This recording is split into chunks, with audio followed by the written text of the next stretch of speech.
Friends, તો સ્વાગત છે તમારું મારી ચેનલ દીપિકાસ કિચનમાં. અને ઉનાળાની શરૂઆત થઈ ગઈ છે, શાકભાજી પણ મળતા ઓછા થઈ ગયા છે. તો આપણે શાકભાજીમાં શું બનાવવું, બંને ટાઈમની આપણને ઝંઝટ રહે જ છે. તો આજે આપણે બનાવીશું દાલ પાલક, ચણાની દાળ અને પાલકનું શાક. તો એના માટે અહીંયા મેં દાળ છે ચણાની, એને મેં પલાળી લીધી છે. ગરમ પાણીની અંદર પલાળી હતી, એટલે 2 થી 3 કલાકમાં સરસ રીતે થઈ ગઈ છે. હવે એને આપણે કુકરમાં ટ્રાન્સફર કરી લઈશું. દાળને આપણે પહેલાં ચડવી લઈશું, પાણીની અંદર બાફી લઈશું. જો તમે ડાયરેક્ટ પણ કરો કે દાળ પાલકનું શાક ડાયરેક્ટ કુકરમાં જ કરવું છે તો પણ કરી શકો છો. આ મેં અહીંયા અલગથી બાફીને પછી શાકની અંદર એડ કર્યું છે. તમે ડાયરેક્ટ બાફશો શાક સાથે, પાલક સાથે, તો પણ થઈ જ જવાનું છે. હવે કુકરની અંદર મેં 1 ગ્લાસ જેટલું પાણી લીધું છે અને 1 ચમચી જેટલું મીઠું, એટલે કે દાળના ભાગનું મીઠું એડ કરી લીધું છે. અને એને આપણે હવે ગેસ ઉપર 2 થી 3 વિસલ વગાડી લઈશું. અહીંયા પાલક લઈ લીધી છે. પાલક છે એના મેં ડીટિયા કાઢી લીધા છે અને બધી પાલક છે એને આવી રીતે સાફ કરી પાણીથી પહેલાં તો ધોઈ જ લીધી હતી અને એને આવી રીતે સમારી લેવાની છે. એને શું છે કે બ્લેન્ડર નથી ફેરવવાનું, આપણે પાલક છે એને પણ આવી જ રીતે આખી રાખવાની છે, નથી એને બાફવાની કે આવી રીતે સમારી લઈશું આપણે. હવે આવી રીતે બધી પાલક છે એ સમારાઈ ગઈ છે. તો હવે એને આવી રીતે કોઈ પણ વાસણમાં લઈ એની અંદર પાણી એડ કરીને રહેવા દઈશું. એકવાર ધોઈ લીધું છે, પરંતુ તો પણ પાણી એડ કરીને રહેવા દઈશું કે જો કદાચ ભૂલથી પણ થોડું કચરું કે જામ્યું હોય તો પણ એ નીચે બેસી જાય અને ઉપર સરસ પાલક આપણી રેડી થઈ જાય. તો હવે આ બાજુ જે વઘારની તૈયારી કરવાની છે એના બધા શાક સમારી લઈએ. તો વઘાર માટે અહીંયા મેં ડુંગળી છે 1 નંગ, એને ઝીણી સમારી લીધી છે અને સાથે 1 ટમેટું છે એને પણ ઝીણું ઝીણું સમારી લીધું છે.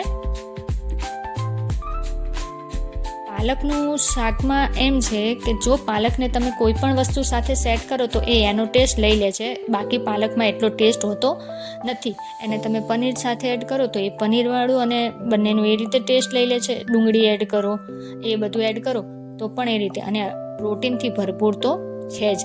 તો હવે આ રીતે આપણે 1 ટમેટું અને 1 ડુંગળી સમારી લીધી છે અને સાથે આદુ મરચાંની પેસ્ટ રેડી કરી લીધી છે. તમે લસણ પણ એડ કરી શકો છો.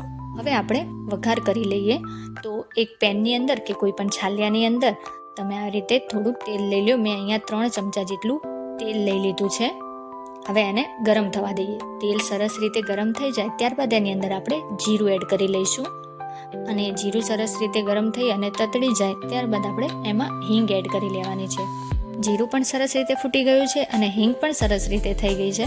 તો હવે એની અંદર આદુ અને મરચાંની જે પેસ્ટ હતી એ એડ કરી એને સરસ રીતે તેલ સાથે મિક્સ કરી લેવાની છે. અને બળી ન જાય એનું ખાસ ધ્યાન રાખવાનું છે. ગેસ એકદમ સ્લો રાખવાનો છે.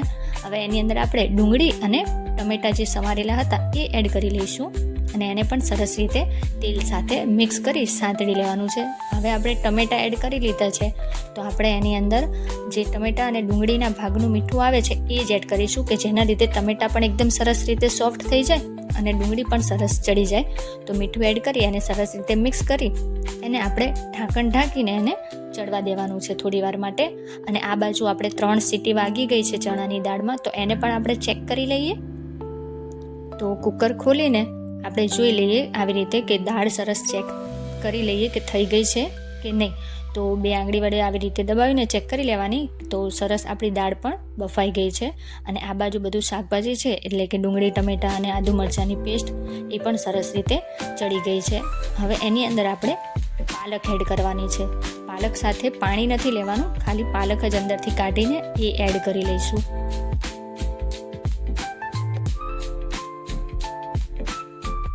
હવે એને મિક્સ કરતાં પહેલાં બધા આપણે એના મસાલા પણ કરી લઈશું કે જેથી મિક્સ કરીએ ત્યારે મસાલા પણ સરસ રીતે મિક્સ થઈ જાય. તો અહીંયા મેં હળદર, મરચું, ધાણા જીરું અને પાલકના ભાગનું મીઠું એડ કરી લીધું છે.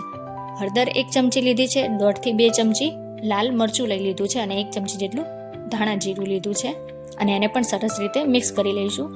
મરચું તમારું કેવું છે, તીખું છે કે કાશ્મીરી છે કે કાશ્મીરી અને તીખું મિક્સ છે તો તમે એ પ્રમાણે લઈ લો. હવે આ સરસ રીતે મિક્સ થઈ ગયું છે બધું અને એની અંદર તમે જોઈ શકો છો કે પાણીનો ભાગ થોડો તો છે જ. હવે એને વધારે થોડું પાણી કે જ્યારે આપણે શાક ઉપર ઢાંકીએ ત્યારે વધારે ન દાજી જાય એના માટે મેં અહીંયા 2 ચમચા જેટલું પાણી એડ કરી દીધું છે.